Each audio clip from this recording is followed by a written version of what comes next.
క్రీస్తునందు ప్రియ సహోదరి సహోదరులకు ప్రభు అయిన యేసుక్రీస్తు నామములో నా వందనాలండి. అందరూ బాగున్నారా? దేవుడు మిమ్మల్ని సమృద్ధిగా దీవిస్తున్నాడు. దేవుడు నా ఛానల్ ద్వారా మీకు చక్కటి వాక్యం అందిస్తున్న ఆయనకు మహిమ కలుగుగాక. ఇంకా వివిధ ఛానల్లోనూ మీరు చక్కగా వాక్యం వింటూ బలపడుతున్నారు. నా ఛానల్లో వస్తున్న ప్రతి వీడియో కూడా మీరు చక్కగా వింటూ ఆనందిస్తున్నందుకు, దేవుని అందుకు బయలుపడుతున్నందుకు దేవునికి మహిమ కలుగుగాక. ఈ వీడియోలో దేవుడు మనిషిని పుట్టించిన అసలు ఉద్దేశం ఏమిటి అనే అంశం చెప్పాలనుకుంటున్నానండి. దేవుడు మనిషిని పుట్టించిన అసలు ఉద్దేశం ఏమిటి? చాలామందికి తెలియదు అసలు ఉద్దేశం ఏమిటి దేవునిది, మనిషిని ఎందుకు పుట్టించాడు అనేది చాలామంది తెలియదు. మీకు తెలిసిన పద్ధతి ఏందో నాకు తెలియదు, కానీ ఒకసారి దయచేసి ఈ వీడియో చివరి వరకు చూసి మీకు తెలిసిన పద్ధతి ఏంటిదో కూడా కామెంట్ బాక్స్లో కామెంట్ చేసి మనవి చేస్తున్నాను. సరే, ఇప్పుడు స్టార్ట్ చేసుకుందాం. దేవుడు మనిషిని పుట్టించిన అసలు ఉద్దేశం ఏమిటి? మొదట మనం దేవుడు ఎవరు అనేది తెలుసుకోవాల్సి ఉంది. తెలుసుకొని ఉంటే ధన్యవాదాలు. తెలుసుకోకపోతే తెలుసుకోవాల్సింది కోరుచున్నాం. ఒకవేళ మీకు తెలిసిన పద్ధతి ఏందో, మరి నేను చెప్తున్న పద్ధతి ఏందో మీరు మరి ఒకసారి విని ఆలోచించండి. మనం చేస్తున్నాను. దేవుడు అనగా ఎవరు అంటే, భూమి కంటే ముందున్నవాడు, ఆకాశం కంటే ముందున్నవాడు, సూర్యుని చంద్రుని సమస్తాన్ని పుట్టించినవాడు అని చెప్పుకోవచ్చు అన్నమాట. సూర్యుని చంద్రుని అన్నిటినీ ఆయన పుట్టించాడు. వాన్ని మనం దేవుడు అనొచ్చు. మనం ఇక్కడ భూమి చూస్తాం అనుకోండి. ఈ భూమిలో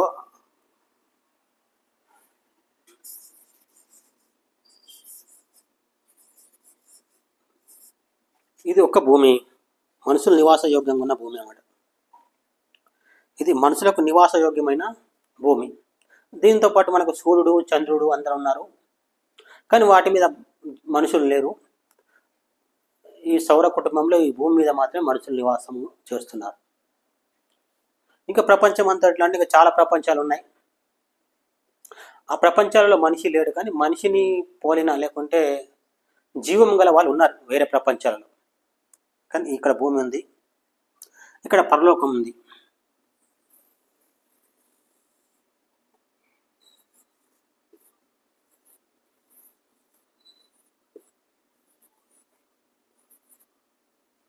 ఇక్కడ పరలోకం ఉంది, ఇక్కడ భూమి, అక్కడ పరలోకం కూడా ఉన్నాయన్నమాట. అయితే ఇది పరలోకం చాలా సంవత్సరాలుగా ఉంది, కోట్ల సంవత్సరాలుగా. భూమి మాత్రం పరలోకం తర్వాత పుట్టింది. అయితే ఈ భూమి మీద మనుషులు ప్రస్తుతం నివాసం చేస్తున్నారు. ఒకప్పుడు లేరు, ఇప్పుడు ఉన్నారు. అసలు మనిషిని దేవుడు ఎందుకు పుట్టించాడు, ఆయన ఉద్దేశం ఏంటిది అనేది మనం తెలుసుకోవాల్సింది. దేవుడు ఎవరంటే మనం చెప్పుకున్నాం ఏంది, భూమి కంటే ముందున్నవాడు, ఆకాశం కంటే ముందున్నవాడు, సూర్యచంద్ర నక్షత్రంలో పుట్టించినవాడు, ఈ భూమి మీద మనిషిని కూడా పుట్టించినవాడు. ఆడు దేవుడు అన్నమాట, అంటే ఒక్కడు అని అర్థం అన్నమాట. దేవుడు ఒక్కడు. కానీ బైబిల్లో కొన్ని విచిత్రాలు అనిపించే రీతిగా ఉన్నాయి. బైబిల్లో కొన్ని విచిత్రం అనిపించే విషయాలు ఉన్నాయన్నమాట. దేవుడు ఉన్నాడని, ఆయనకు ఒక కుమారుడు ఉన్నాడని కూడా బైబిల్ చెప్తుందన్నమాట. దేవుడు ఉన్నాడని, ఆయనకు ఒక కుమారుడు కూడా ఉన్నాడని బైబిల్ చెప్తుంది. సరే, ఒక వచనం మనం చదువుకుందాం. హెబ్రీ పత్రికలో 2వ అధ్యాయంలో ఉంటుంది, 1వ అధ్యాయంలో ఉంటుంది. హెబ్రీ పత్రిక 1వ అధ్యాయంలో ఉంటుంది. హెబ్రీ పత్రిక 1వ అధ్యాయం 2వ వచనం. 1 నుంచి చదువుకుందాం. 1, 2 వచనాలు అన్నమాట. పూర్వకాలమందు నానా సమయములలోనూ నానా విధములుగాను ప్రవక్తల ద్వారా మన పితరులతో మాట్లాడిన దేవుడు ఈ దినములు అంతమందు కుమారుని ద్వారా మనతో మాట్లాడెను. ఆయన ఆ కుమారుని సమస్తమునకు వారసునిగా నియమించెను. ఆయన ద్వారా ప్రపంచములను నిర్మించెను. ఇక్కడ విచిత్రమైన అంశం అనుకోలేదు. మనము వింటుంటాం దేవుడు ఒక్కడే, ఆయన యేసు ప్రభు అని వింటామన్నమాట.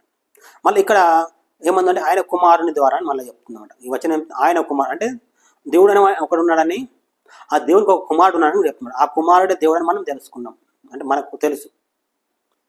అట్లనే యోహాను పత్రికలో, యోహాను సువార్త 1వ అధ్యాయం 1వ వచనంలో, ఆది యందు వాక్యం ఉండెను, ఆ వాక్యము దేవుని యొద్ద ఉండెను, ఆ వాక్యము దేవుడై ఉండెను అని చదువుతాం అన్నమాట.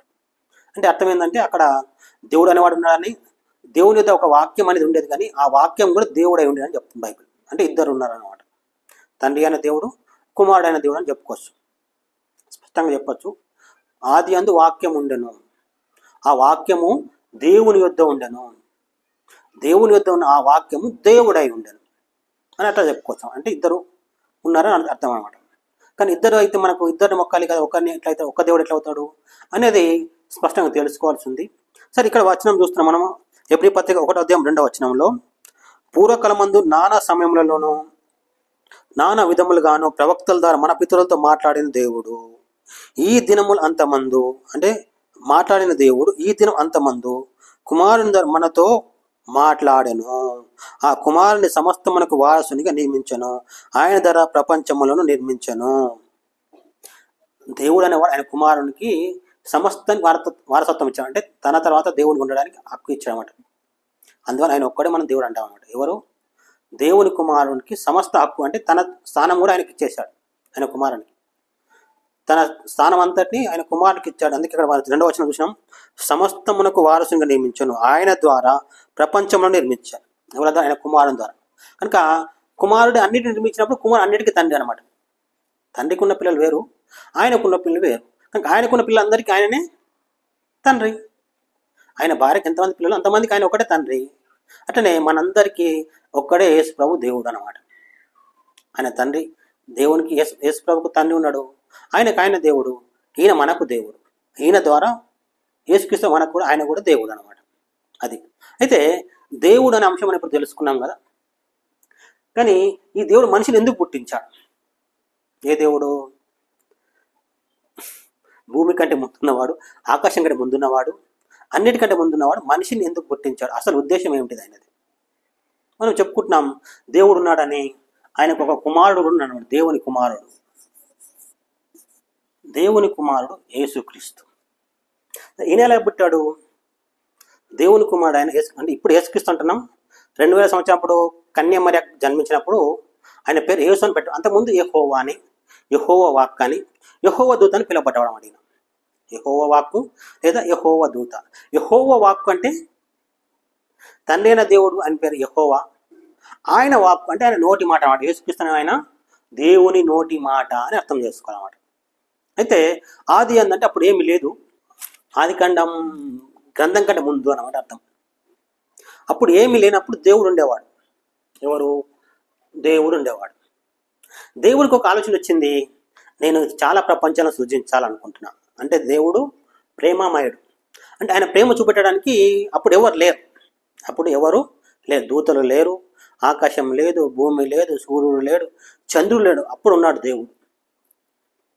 ఆ దేవుడు అనుకున్నాడు, నేను ఎవరైనా లోకాలను సృష్టించాలనుకున్నామాట. లోకాలను సృష్టించి ఆ లోకాలకు నా ప్రేమ అందించాలనుకున్నాడు దేవుడు.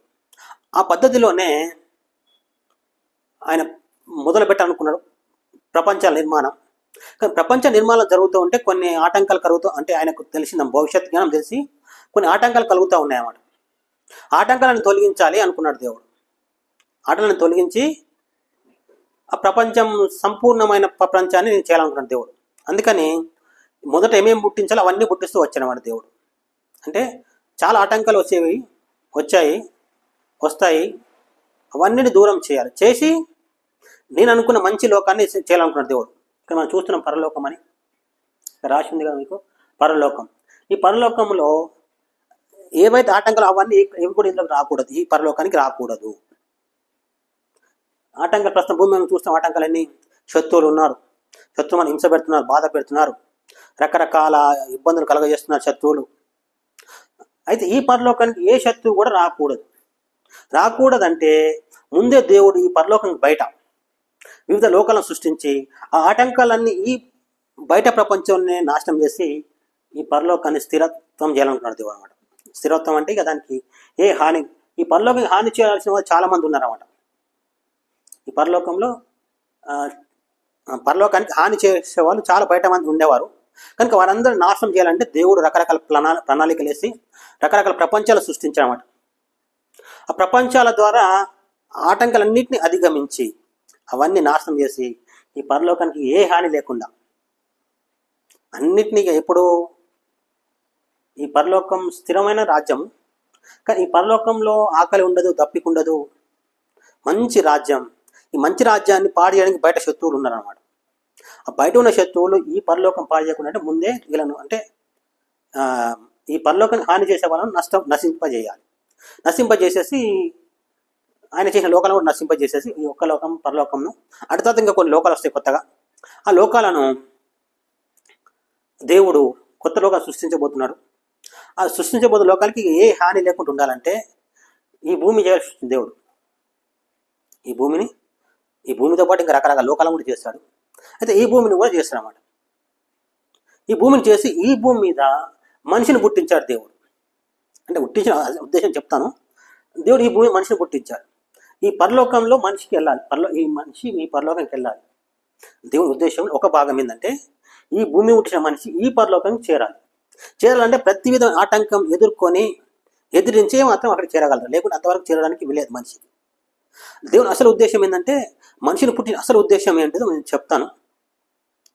అరే మొదటి భాగంలో మనిషిని భూమి పుట్టించి ఈయన ఇక్కడికి పంపాలంటే ఈ మనిషి ఇక్కడ భూమి పుట్టించిన మనిషి పుట్టబడిన మనిషి భూమి పుట్టిన మనిషి ఈ పరలోకం గురించి స్పష్టమైన వివరాలు తెలుసుకోవాలన్నమాట. చనిపోతే ఎక్కడికి వెళ్తాను, అక్కడ ఏముంటుంది అనేది, పరలోకంలో ఏముంది అనేది స్పష్టంగా ఈ మనిషి తెలుసుకోవాలి. తెలుసుకొని చనిపోతే ఇద్దరికి మేలు, లేకపోతే మేలు లేదు. అందుకే దేవుడు మనిషిని ఇక్కడ పుట్టించాడు. చనిపోవడం అనేది మనకు తెలుసు కదా, అంటే శరీరం వదిలిపెట్టి ఇక్కడికి వెళ్ళిపోవడం అన్నమాట. చనిపోయాడు అంటే ఏమన్నాడు అర్థం ఏంటంటే అంతవరకు ఒక మనిషి ఈ శరీరంలో ఉండేవాడు, ఆయన చనిపోయి వెళ్ళిపోయాడు. ఆయన లేడు, వెళ్ళిపోయాడు, చచ్చిపోయాడు. మనం ఏమంటామంటే ఒక మనిషి చచ్చిపోయినంటే శరీరం ఇక్కడ ఉండొచ్చు భూమి మీద, కానీ ఒక మనిషి అంటాడు ఆయన చచ్చిపోయిందండి అంటారు అనమాట. అంటే చచ్చిపోయిందంటే ఈయన శరీరం వదిలిపెట్టి శరీరంలో నివాసం చేస్తున్న ఆత్మ వెళ్ళిపోయిందని అని అర్థం. అయితే ఇక్కడికి వెళ్ళిపోవాలి ఈ మనిషి. అయితే ఈ భూమికి ఒక శత్రువు ఉన్నాడు అన్నమాట. ఈ భూమి కాదు, మనిషికి శత్రువు.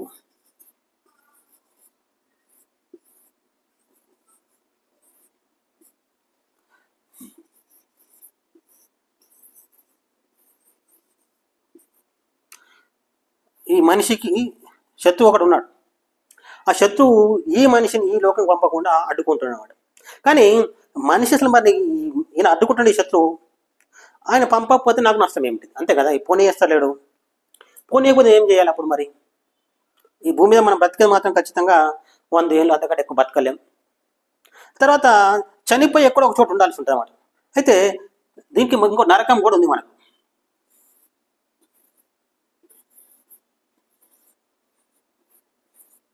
నరకం అనేది ఉందన్నమాట. ఈ శత్రువును జయించి మనం ఇక్కడికి వెళ్తేనేమో సుఖంగా శాంతితో కోట్ల సంవత్సరాలు బతుకుతాం ఇక్కడ. కానీ ఈ శత్రువును జయించలేకపోతే సాతానును ఈ నరకంలోకి వెళ్ళిపోతాం. అక్కడ కోట్ల సంవత్సరాలు కాలుతూ ఉంటాం. ఎప్పుడు కూడా పొరపాటున బయటకు రాలేం. అయితే ఈ దేవుడు మనిషిని పుట్టిన అసలు ఉద్దేశం ఏమిటిది? అదే నేను చెప్పాలనుకుంటున్నాను. అసలు ఉద్దేశం ఏంటంటే మనం ఇక్కడ చూస్తున్నాం కదా, దేవుని కుమారుడైన యేసుక్రీస్తు. ఈ యేసుక్రీస్తుకు దేవుడు పెళ్లి చేయాలనుకున్నాడు అన్నమాట. మనలాంటి పెళ్లి కాదు. మనం ఎలా భూమి ఉండి పెళ్లి చేసుకుంటున్నామో ఒక స్త్రీ పురుషుడు, కానీ ఈయన పుట్టింది ఎట్లా? ఆయన నోటి మాట అనమాట.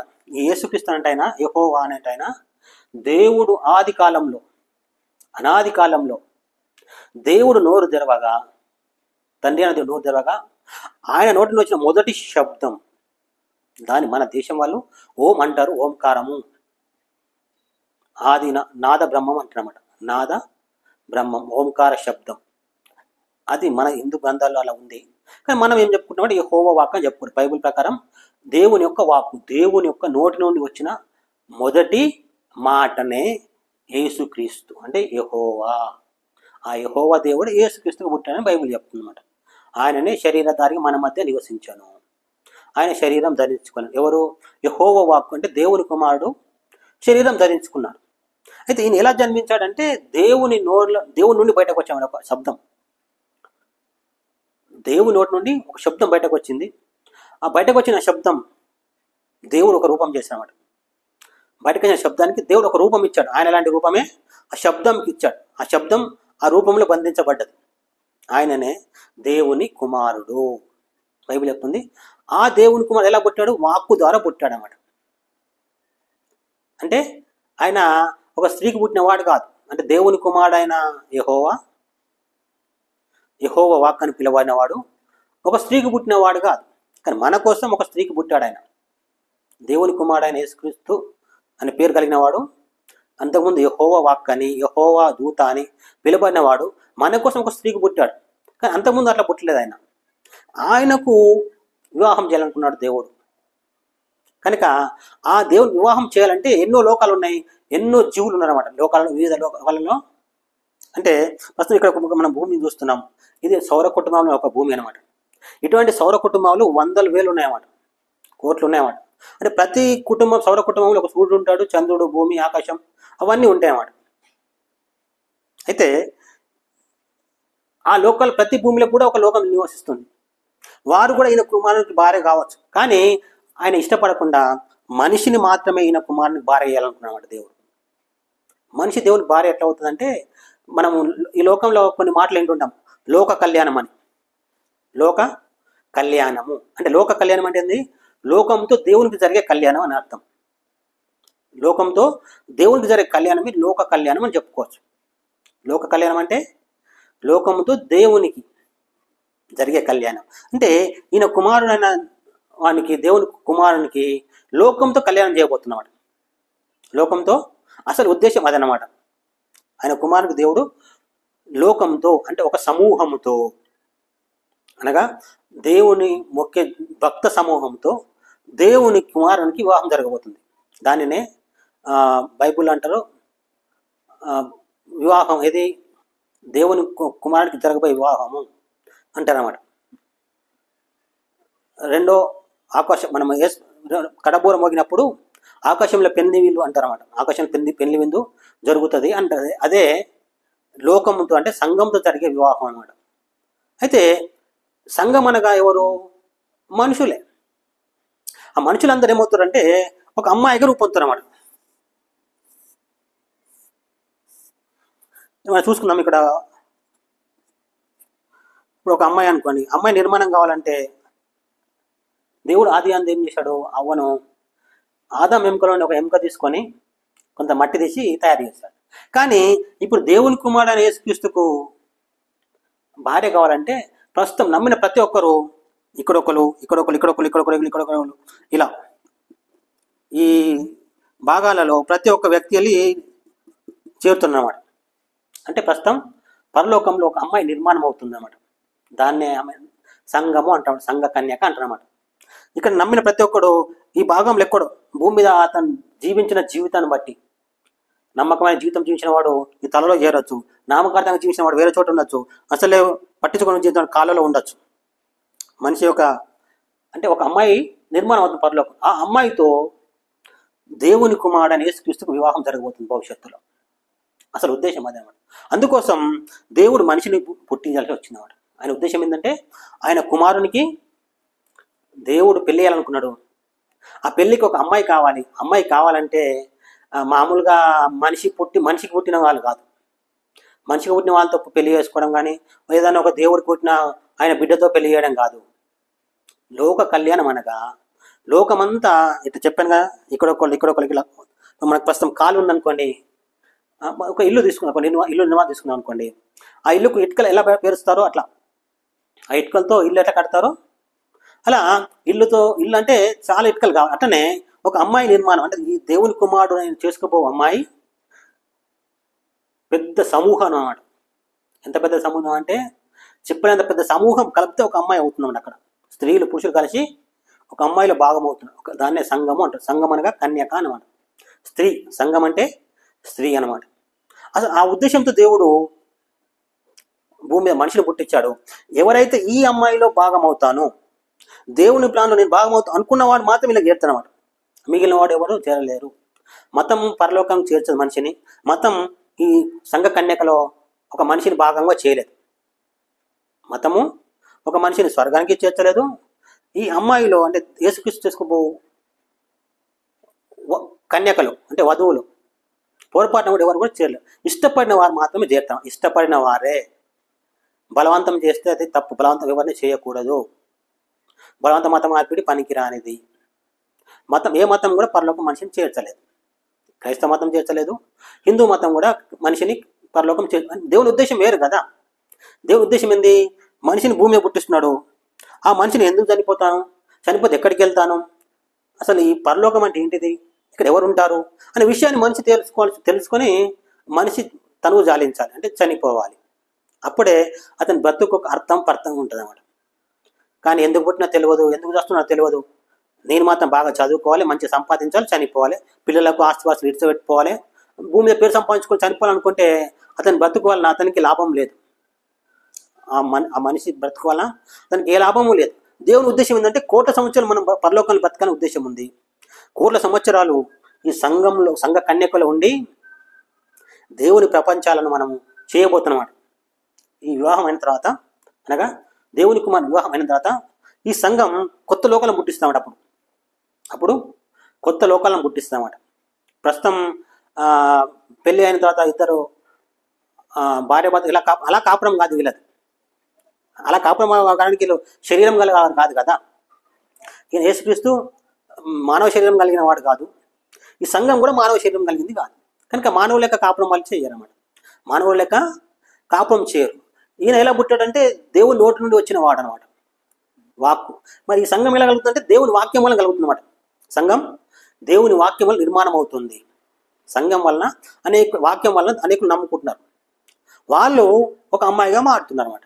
కనుక ఈమె ఏమది శరీరం కలిగింది కాదు, సంఘ కన్యక. యేసుక్రీస్తు కూడా మనిషి లెక్క శరీరం కలిగిన కనుక వాళ్ళు మనుషుల లెక్క కాపురం చెయ్యరు. వాళ్ళు ఒకటి మాటల ద్వారా ప్రపంచంలో పుట్టిస్తారన్నమాట.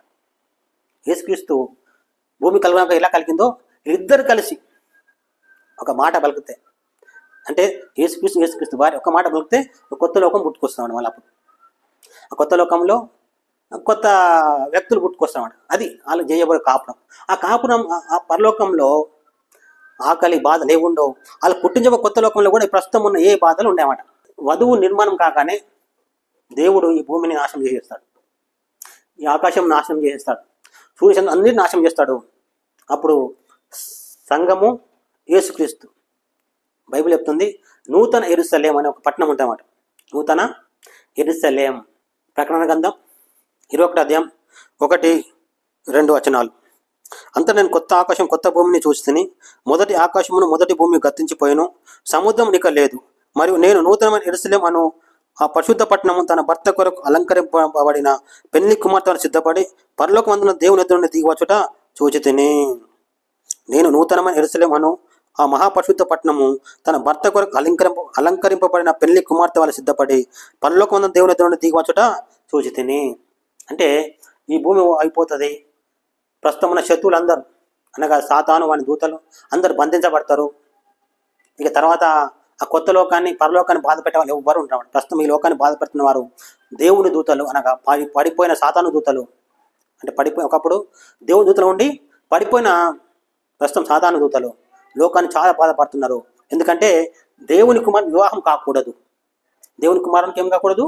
వివాహం కాకూడదు. దేవుని ప్రణాళిక నెరవేరకూడదు. దేవుడు మనిషిని ఈ పరలోకంలో మంచి రాజ్యాన్ని ఉంచుకున్నాడు కనుక ఆ రాజ్యానికి మనిషిని పోనీయకూడదు అంటేనే వాడు రకరకాల మోసాలు చేస్తున్నాడు. చేయడానికి దేవుని వద్ద పర్మిషన్ కూడా తీసుకున్నాడు. దేవుని వద్ద పర్మిషన్ కూడా తీసుకున్నాడు. మనం దానికోసం ఒక ఉదాహరణ చూసుకోవచ్చు. యేసుక్రీస్తు భూమి మీద ఉన్నప్పుడు ఒక ప్రాంతానికి వెళ్ళాడు. సేన అనే దయ్యం బట్టి మన దగ్గరికి వెళ్ళినప్పుడు అందులో ఉన్న దయ్యాలన్నా మేము పందులోకి వెళ్తాం, మాకు పర్మిషన్ ఇవ్వమన్నమాట.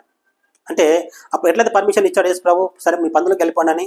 అట్లనే ఈ మనిషిని నరకాన్ని తీసుకుపోవడానికి, ఈ సంఘ కన్యక అనగా సంఘ వధువు నిర్మాణం కాకుండా ఉండడానికి దేవుని దగ్గర పర్మిషన్ అడిగేవాడు.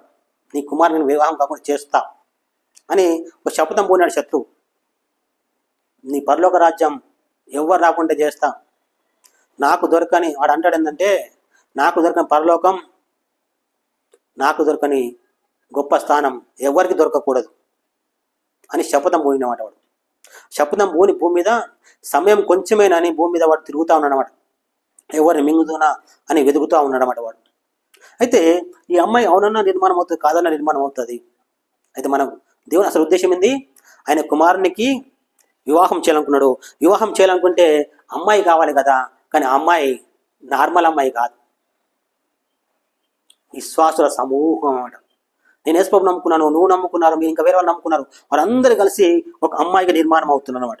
ఒక అమ్మాయిగా ఒక్కొక్క ఇటుక పేల్చి ఎలాగే ఇల్లు కడతామో అలాగే ఈ అమ్మాయి దేవుని కుమారుడు అని యేసుక్రీస్తు చేసుకోబో అమ్మాయి పెళ్లి కుమార్తె ఒక సంఘము అంటారు.